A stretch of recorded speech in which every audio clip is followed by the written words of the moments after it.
안녕하세요. 오늘은 허혈성 심질환 단원을 강의해 보도록 하겠습니다.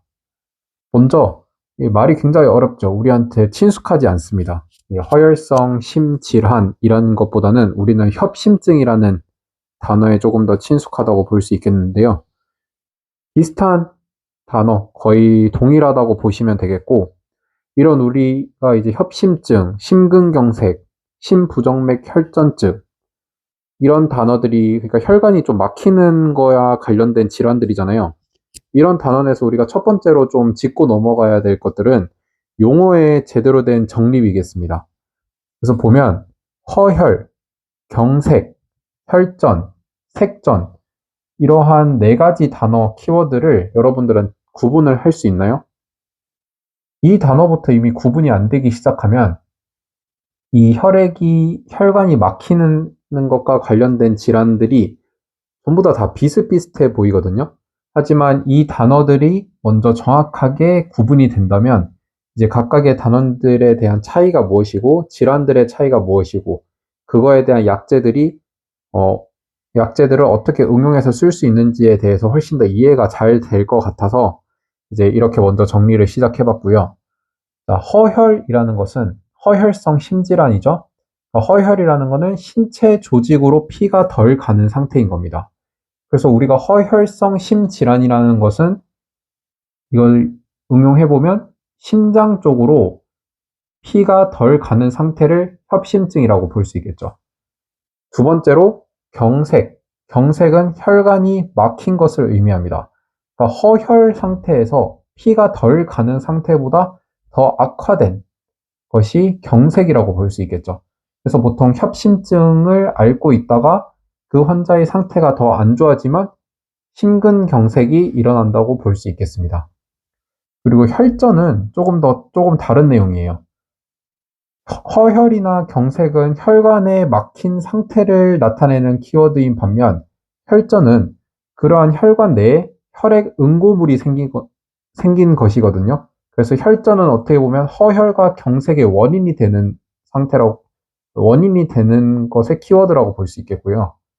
그리고 색전은 혈전과 색전이 굉장히 헷갈릴 수 있거든요. 색전은 혈전의 일부가 떨어져 나와서 혈관을 따라 다른 부분으로 이동하는 것이에요. 그러니까 혈전이 생긴 위치가 다른 데서 생겼는데 그 다른 곳에서 생겨나가지고 혈관을 타고 다른 곳을 막아버리면 이제 색전이라고 하는 거죠. 이렇게 먼저 이해를 하고 나면 다음과 같은 이제 뒤에 단원에서 배울 건데 다음과 같은 단어를 이해해 볼 수가 있겠습니다. 그러면 정맥 혈전 색전증은 뭘까요? 정맥은 뭔지 알죠? 정맥에서 혈전이 생겼어요. 혈관 내 혈액 응고물이 생겼어요. 근데 그게 색전증이래요. 그러면 여기서 정맥에서 생긴 혈전이 떨어져 나와서 혈관을 따라 다른 부분으로 이동해가지고 막는 부위에 따라서 심부정맥 혈전증과 폐색전증으로 나뉘는 겁니다.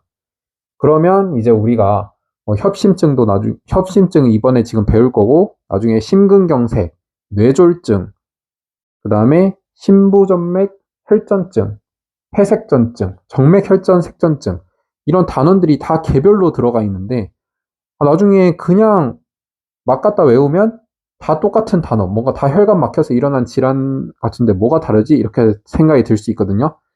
이 단어 키워드를 통해서 단원들을 빠르게 구분해낼 수 있도록 먼저 설명을 드렸고요.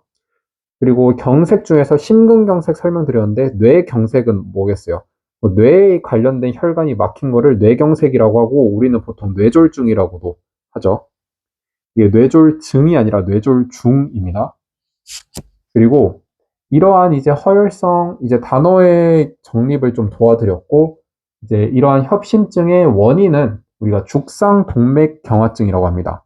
죽상동맥경화증은 약물 치료학의 이러한 질환들의 원인으로서도 중요하고 병태생리학에서는 그 구체적인 죽상동맥경화증이 일어나는 메커니즘의 정확한 암기도 중요합니다. 먼저 간단하게 설명을 드리면 이 빨간색이 이제 우리 혈관이거든요. 우리 혈관의 내강이라는 거는 그 안에 통로라고 보시면 돼요. 우리 안에 피가 흐르는 통로가 있을 것이고, 이 우리 혈관을 감싸는 부분이 있을 거 아니에요? 그러면 그 감싸는 부분에 가장 안쪽 부분을 내피상피세포, 혈관상피세포, 혈관 내피세포, 뭐 이렇게 다양하게 부르는데, 그러한 혈관 내피세포의 손상이 일어납니다. 그러한 혈관 내피세포의 손상의 원인에는 굉장히 다양한 것이 있는데, 고지혈증이 있을 수 있고, 고혈압 환자일 수도 있고, 흡연의 환자일 수도 있고, 뭐 단순히 물리적으로 뭐 바늘에 찔려서 손상이 일어날 수 있고, 뭐 다양합니다. 그 원인은. 그리고 이러한 죽상 동맥 경화증이 일어나는 메커니즘에 대한 가설도 여러 가지가 있는데, 그 중에 하나를 설명을 드리자면, 일단 고지혈증의 측면에서 먼저 설명을 드려볼게요. 우리가 혈관의 내강, 혈관의 통로 안에 LDL, 저밀도 지단백질이 많아져 있어요. 그러니까 뭐 고지혈증 환자 같은 경우는 많이 들어가 있죠. 많이 들어가 있겠죠. 정상인보다. 그러면 이 환자들은 뭔가 좀 안 좋은 점이 있겠죠. 뭐가 안 좋은 점이 있냐? LDL이 내강에 많으니까 이 많은 LDL이 내막으로 들어갑니다. 내막으로 들어가게 되면 LDL이 산화가 돼요. 그러면 산화된 LDL 세포는 내강에 있는 혈액을 타고 혈액 중에는 뭐 다양한 것들이 있겠지만 LDL뿐만 아니라 단핵구도 있겠죠. 단핵구를 내막으로 끌어들인대요. 그러면 내막으로 끌어들이게 되면 대식세포가 될 것이고 그 대식세포는 산화된 LDL과 만나서 거품세포가 됩니다. 그래서 이 거품세포는 우리가 죽상 동맥 경화증의 메커니즘을 이해하는 데 있어서 좀 중요한 키워드가 되는 세포예요. 그리고 이 거품세포는 중막에 위치한 평활근 세포를, 이게 평활근 세포거든요. 평활근 세포를 내막으로 이동시키고 평활근 세포가 내막에서 증폭이 된대요. 그러면 어떻게 되냐? 우리가 처음에 가장 기본적으로 쉽게 실수하는 부분이 뭐냐면 죽상 동맥 경화증이 마치 이 안에 안에서 혈관 내에서 뭐가 쌓여가지고 혈관이 막힌다고 생각을 하거든요. 근데 그게 아니라 중막에 위치한 평활근 세포들이 내막으로 들어가면서 내막 내에서 평활근 세포들이 이렇게 증식이 되면서 내피상피 세포를 이렇게 들고 들어가는 거예요. 그러면 그림이 어떻게 되냐? 이렇게 들어가는 거예요. 그래서 이 혈관 내에 뭐가 이렇게 쌓이는 게 아니라 밀고 들어가니까 혈관이 좁아지는 거거든요. 그리고 이 좁아진 혈관 내강에서 좁아지다가 이게 터져버려요. 파열이 일어나면 이제 지혈 과정이 일어나게 됩니다. 그래서 첫 번째로 죽상 동맥 경화증으로 인해서 심해지다가 혈관이 결국 파열이 돼버리면 이제 다음으로 넘어가는 게 지혈 과정이기 때문에 우리는 이 협심증을 이해하기 위해서 죽상 동맥 경화증뿐만 아니라 이 지혈 과정도 같이 이해를 해줘야지 약물 알고리즘을 제대로 이해를 할 수 있게 됩니다. 그리고 아까 빼먹은 설명이 있는데 이제 혈관의 이 구성도 정확하게 이해해 줄 필요가 있어요. 혈관 내강이 있고 내강을 둘러싸고 있는 내피상피세포가 있고 그다음에 내막이 있고 중막이 있다는 거. 외막도 있겠죠. 외막은 뭐 지금 중요한 부분이 아니라서 생략했습니다. 자, 그리고 이제 지혈 과정을 설명을 드리자면 지혈은 우리의 혈액은 이제 방금은 이 막의 측면에서 설명드리려고 이 막 부분을 비정상적으로 제가 좀 확대해서 그렸던 반면에 이제는 혈액 내에서 일어나는 현상들을 설명드리기 위해서 혈관 내 내강을 조금 확대해서 그려보았거든요. 이 부분을 좀 확대해서 그렸다고 생각하시면 됩니다. 우리가 정상적인 혈액이라면 우리가 혈관을 통해서 혈액이 흐르면서 필요한 세포, 조직, 기관에 원하는 만큼의 산소를 공급해줘야 되는 게 우리 인체의 정상적인 시스템이잖아요. 그렇다면 이 혈액이 흐르면서 중간에 혈관 내에서 갑자기 자기 멋대로 굳어버리면 안 되겠죠. 그러면 그렇게 굳지 않게 하도록 하기 위해서 혈관 내피 상피 세포에서 NO, 나이트릭 옥사이드와 PgI2를 분비를 합니다. 그러면 이 나이트릭 옥사이드와 PgI2는 우리의 혈액 내에 있는 혈소판들을 비활성화 시켜놔요. 불활성화 시킨다는 거죠. 그러니까 이 혈소판에 제 기능을 하지 못하도록 만들어 놓습니다. 그러다가 방금전처럼 죽상동맥경화증이 악화가 돼가지고 여기가 혈관이 터져버려요. 그러면 내가 혈액이 원하는 기관, 조직, 세포에 이제 공급이 되려고 이렇게 정상적으로 흐르고 있다가 여기가 터져버리면 이쪽으로 새서 나가겠죠. 그러면 이거는 내가 이거를 막아야 됩니다. 어떻게? 여기에 어떤 것으로 뭔가 막아버려야 되겠죠. 피가 유출이 안 되게. 그 시스템을 이제 혈소판이 한다는 거예요. 혈소판은 어떻게 하냐? 아까 혈관 내피 상피 세포에서 아유, 용어가 굉장히 헷갈리네. 내피 상피 세포에서 나이트릭 옥사이드와 PGI2를 분비해가지고 혈소판을 불활성화 시키던 게 이제 상피 세포가 없어져 버렸으니까 깨져버려서 그러면 거기서 뭐가 노출이 되냐? 폰 빌레브란트 인자 VWF와 콜라겐이 노출이 됩니다. 그러면 불활성화되어 있던 혈소판이 이제는 더 이상 나이트릭 옥사이드와 PGI2에 의해서 불활성화되지 않고 여기가 결합을 해버려요. 콜라겐과 폰 빌레브란트 인자와 함께요. 그럼 뭐를 통해서 혈소판의 어떤 수용체를 통해서 GP1A 수용체와 GP1B 수용체를 통해서 결합을 합니다. 그러면 더 이상 혈소판이 혈액을 따라 흐르지 않고 붙어버리겠죠. 첫 번째로 GP1A는 콜라겐, GP1B는 폰 빌레브란트 인자와 각각 결합을 합니다. 그래서 이 수용체를 기억해 주는 것도 중요하겠고요. 왜냐하면 병태 생리학적으로 이 수용체가 문제가 생겼을 때 어떤 질병에 연관이 돼 있는가에 대해서 문제도 잘 나오고요.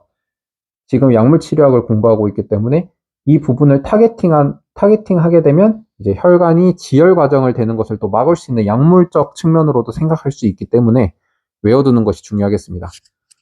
그리고 혈소판이 이렇게 결합을 해버리고 그러면 지나가고 있는 다른 혈소판도 있을 거 아니에요? 다른 혈소판들을 ADP와 TXA2, 트롬복세인과 5-HT, 세로토닌을 분비를 해서 다른 혈소판들을 활성화시키고 다른 혈소판들의 수용체 변형이 생기면서 이제 GP2B와 3A의 수용체가 피브리노겐과 결합을 합니다. 그다음에 이 혈소판의 GP2B, 3A와 이 혈소판의 GP2B, 3A가 피브리노겐과 결합을 하면서 다른 혈소판들도 막 같이 손잡고 이제 붙어 있어요. 붙어 있게 되고 여기에 결합하는 이 다리 역할을 하는 피브리노겐은 일단은 혈액 내에서 수용성 상태를 이루게 됩니다. 하지만 이제 뒤이어서 설명드릴 다른 혈액 응고 과정을 통해서 이제 이 피브리노겐은 트롬빈에 의해서 피브린이 되면서 이제 불용성 상태가 되고 이제 완전히 단단한 피떡 상태가 되는 거예요. 그러면 이제 혈관이 막히는데 기여를 하겠죠. 이런 지금 설명드렸던 죽상동맥경화증과 혈액의 응고 과정을 설명을 드리면서 우리가 이 협심증에 대한 이해를 할 수 있게 됩니다. 왜 이렇게